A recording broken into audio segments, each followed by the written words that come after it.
Bienvenue au Collège de France. Je suis Serge Haroche, l'administrateur de cette institution. Chaque automne, depuis 2001, le Collège de France inaugure l'année universitaire par un symposium de 2 jours qui réunit des spécialistes de différents domaines en sciences et en humanités pour approfondir une thématique pouvant être abordée sous différents angles. Cet événement est organisé grâce au concours de la Fondation Hugo du Collège de France, que je tiens à remercier. Le Collège de France exprime ainsi sa vocation pluridisciplinaire qui consiste à enseigner toutes choses pour essayer d'éclairer sous ses différentes facettes une question importante. Cette année, il nous a semblé naturel de porter notre regard sur 1914. Cela paraît à première vue peu original, vu le nombre de célébrations organisées pour marquer le centenaire de cette date charnière. L'approche du collège se démarque cependant, comme nous allons le voir, de celle des autres manifestations consacrées au premier conflit mondial. Les causes et les conséquences de la Grande Guerre ont été analysées par d'innombrables travaux d'historiens depuis 100 ans. L'année du centenaire les a vus se multiplier sans jamais épuiser le sujet, tant la complexité des événements appelle d'interprétation et de réflexion. L'une des raisons qui explique la fascination que suscite ce sujet est que la période de quelques années autour de 1914 apparaît comme un moment de profonde rupture.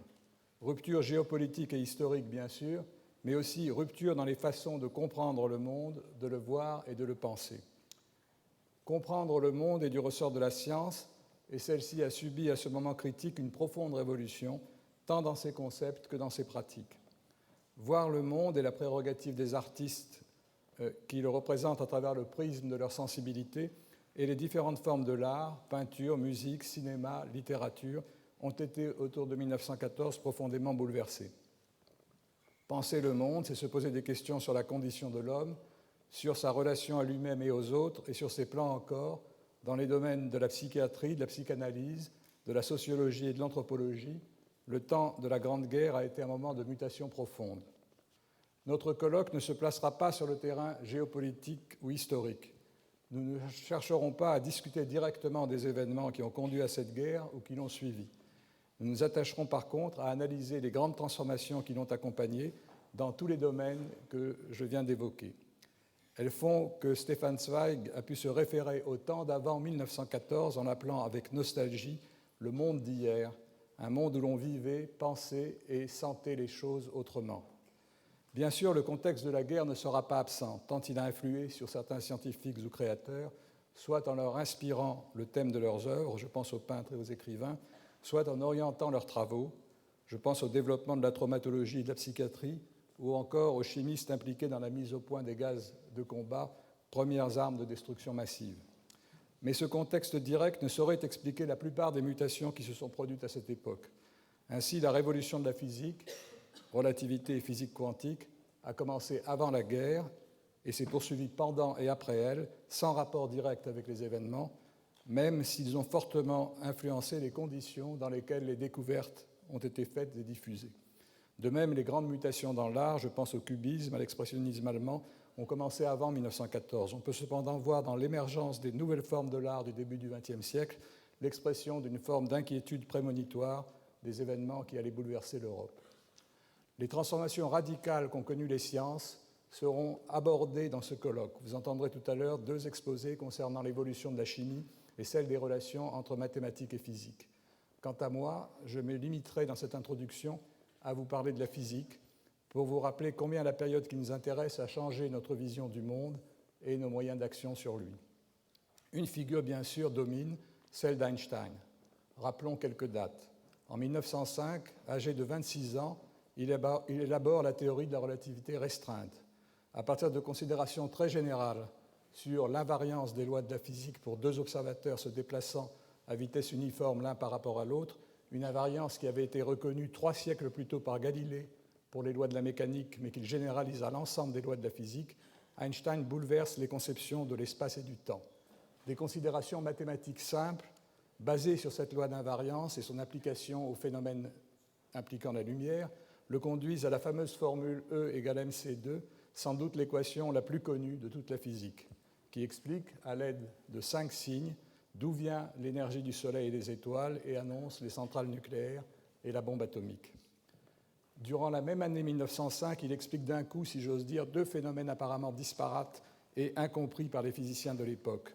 Les propriétés de la lumière émise par les corps chauffés d'une part et celles de l'effet photoélectrique, émission d'électrons par les métaux éclairés d'autre part, avaient des caractéristiques mystérieuses. Einstein lève le voile en faisant l'hypothèse que la lumière, jusqu'alors considérée comme une onde, est également formée de particules discrètes, plus tard appelées photons. Il ouvre ainsi l'ère quantique en posant les germes d'une théorie qui devait nous fournir les clés du monde microscopique, avec toutes les applications technologiques qui en ont découlé. 10 ans plus tard, en 1915, en pleine guerre, Einstein généralise sa théorie de la relativité à la description de la gravitation. La relativité générale met en scène la matière-énergie d'une part, l'espace-temps de l'autre. La matière et l'énergie commandent la déformation de l'espace-temps qui devient courbe et obéit à une géométrie non euclidienne autour des corps massifs. Cette déformation dicte en retour à la matière ainsi qu'à la lumière porteuse d'énergie comment se déplacer en suivant les lignes de plus court chemin dans cet espace-temps non euclidien. Là encore, Einstein tire toutes les conséquences d'une observation de Galilée, l'universalité de la chute des corps, qui suivent la même trajectoire dans un champ de gravitation, quelle que soit leur masse. En unifiant les concepts de masse inerte, de masse pesante et d'énergie d'une part, d'espace et de temps de l'autre, il explique tout un ensemble de phénomènes incompris jusqu'alors et en prédit de nouveaux. Il donne en particulier une valeur précise à la déflexion des rayons lumineux rasant une étoile, inexplicable par la théorie de la gravitation de Newton. L'observation de cette déflexion, telle que prédite par la relativité générale au cours de l'éclipse de soleil de 1919, rendit Einstein mondialement célèbre du jour au lendemain. Mais ce n'est pas tout. En 1916, Einstein, revenant sur la théorie de la lumière et de son interaction avec les atomes, découvre la loi de l'émission stimulée, le fait que des atomes excités peuvent amplifier la lumière. 40 ans plus tard, cette loi devait être exploitée pour inventer le laser, source de lumière qui a conduit à d'innombrables applications technologiques. Enfin, en 1924, réfléchissant aux conséquences de l'indiscernabilité des particules quantiques, Einstein prédit l'existence d'une nouvelle forme de matière dans laquelle les atomes se retrouvent tous dans le même état, se comportant à l'unisson les uns des autres, comme les photons d'un faisceau lumineux.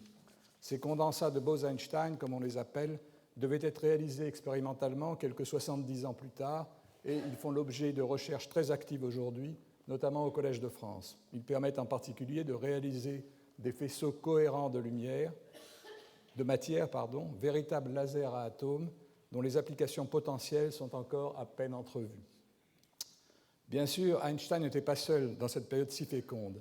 Il a élaboré ses théories dans un contexte de grandes découvertes qui se sont succédées à un rythme extraordinairement rapide depuis la fin du XIXe siècle. Commençons chronologiquement par celle des rayons X par Röntgen en 1895, qui eut un retentissement immense, jusque dans le grand public et les médias, puisqu'elle rendait visible pour la première fois l'intérieur du corps humain. Pendant la Grande Guerre, ces rayons devaient être utilisés de façon généralisée comme outil de diagnostic dans les hôpitaux de campagne. De façon plus fondamentale, les années 1910 ont vu la naissance de l'exploitation des rayons X en cristallographie avec les travaux des physiciens allemands von Laue et anglais Bragg, père et fils. L'étude de la diffusion des rayons X par la matière est devenue depuis un moyen extrêmement puissant d'exploration des structures des atomes, des molécules et des cristaux. Elle a joué quelques 40 ans plus tard un rôle essentiel en biologie pour la détermination de la structure en double hélice de l'ADN. Il nous faut aussi rappeler la découverte, juste après celle des rayons X, de l'électron par Thomson, de la radioactivité par Becquerel et les Curie, et celle du noyau atomique par Rutherford, qui ont véritablement levé le voile sur le monde atomique. Citons encore celle en 1911 par le Hollandais Kamerlingh Onnes de la supraconductivité, la propriété qu'ont certains métaux refroidis à très basse température de conduire le courant sans aucune perte. Cette découverte a eu des applications technologiques très importantes, par exemple pour la réalisation des aimants supraconducteurs des machines d'imagerie par résonance magnétique. Je compléterai enfin ce panorama en évoquant une grande avancée théorique faite par un jeune homme qui devait devenir l'interlocuteur privilégié d'Einstein. La mise en évidence de la structure planétaire de l'atome par les expériences de Rutherford conduisit Niels Bohr en 1913 à proposer son modèle de la structure de l'atome d'hydrogène, première application de la théorie quantique à la description de la matière. Dans ce modèle, l'électron tournant autour du noyau ne peut occuper que certaines orbites aux énergies quantifiées. Le quantum de lumière, introduit par Einstein en 1905, y joue un rôle essentiel. L'interaction de la matière avec la lumière est décrite en termes d'absorption et d'émission de ces quanta lumineux ou photons, accompagnés de sauts quantiques de l'électron entre deux niveaux d'énergie de l'atome. En rappelant toutes ces avancées de la physique, on mesure l'importance de la rupture que la science a connue au tournant du siècle. Le monde d'hier, pour reprendre les termes de Zweig, était celui où Lord Kelvin pouvait déclarer en 1900 que la physique était, à 2 petits nuages près, une science pratiquement achevée. Ou encore Marcelin Berthelot, professeur de chimie au Collège de France, niait l'existence des atomes. C'était aussi un temps où un individu cultivé pouvait espérer embrasser, au moins de façon qualitative, l'ensemble des sciences connues. Une impression de triomphe et d'achèvement de la science se mêlait aux sentiments exprimés par exemple dans la grande exposition universelle de Paris de 1900 que les progrès techniques allaient conduire à un âge d'or de l'humanité. Ces progrès, imaginés pour l'an 2000, étaient vus cependant d'une façon qui nous paraît aujourd'hui bien naïve, comme des extrapolations des technologies connues à l'époque, comme celle des transports en dirigeable, des versions élaborées du téléphone ou encore de trains-bateaux hybrides. Les découvertes qui allaient suivre, celles liées à la relativité et à la physique quantique, ont ouvert la voie à une autre forme de progrès, bien plus profonde et imprévisible par les scientifiques de l'époque. Ce progrès, beaucoup plus radical que celui qu'ils pouvaient imaginer, devait donner à l'humanité des pouvoirs insoupçonnés qui allaient être exploités pour le meilleur et pour le pire.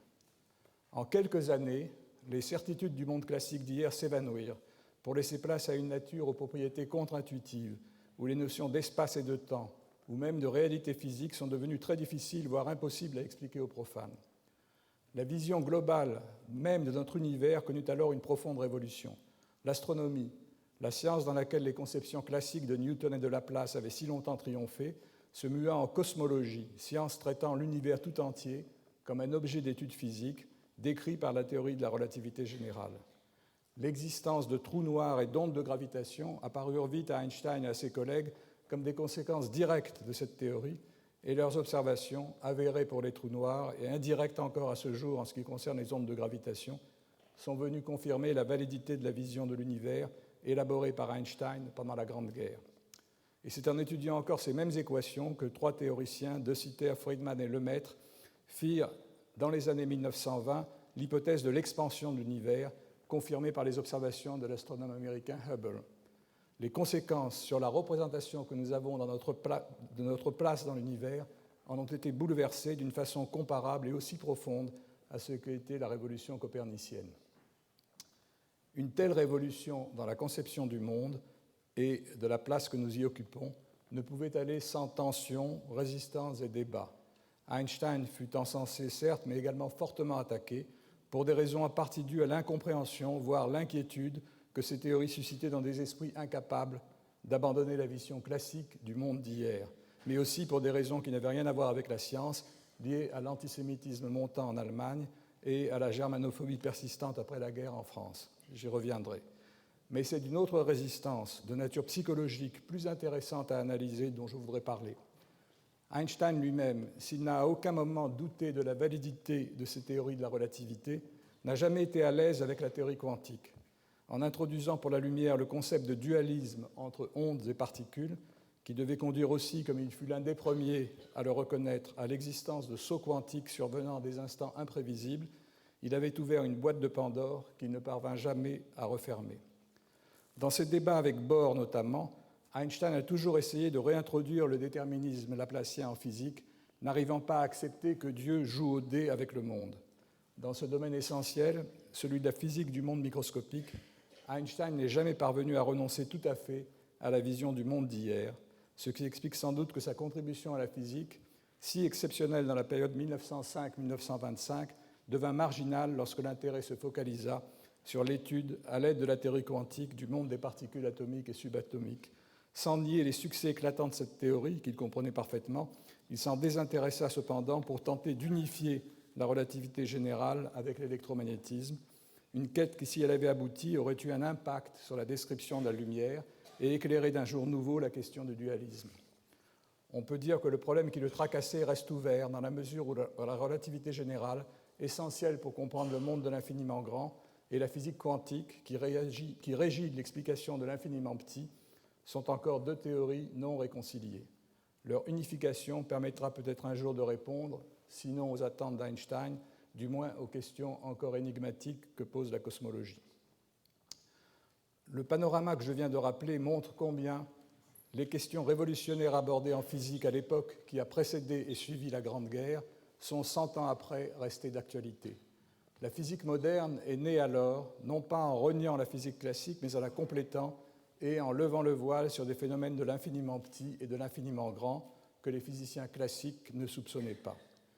Si on s'intéresse non plus seulement au fond, mais à la façon dont s'élaborent les connaissances, on peut aussi dire qu'il y a eu au début du XXe siècle une transformation profonde dans les modes de fonctionnement de la science. Dès la fin du XIXe siècle, Pasteur pouvait annoncer que la science n'a pas de patrie. Et cela devint de plus en plus vrai au moment de la grande révolution de la physique. Les échanges d'étudiants et de chercheurs entre pays se multiplièrent avant et après 1914, malgré la montée des tensions internationales. Ainsi, Léon Brillouin, qui devient plus tard professeur au Collège de France en succédant à son père Marcel, alla-t-il étudier à Munich avec Sommerfeld juste avant la guerre. Et le Danois Niels Bohr élabora son modèle de l'atome après un passage en 1911 à Manchester chez Rutherford, qui lui-même venait de Nouvelle-Zélande.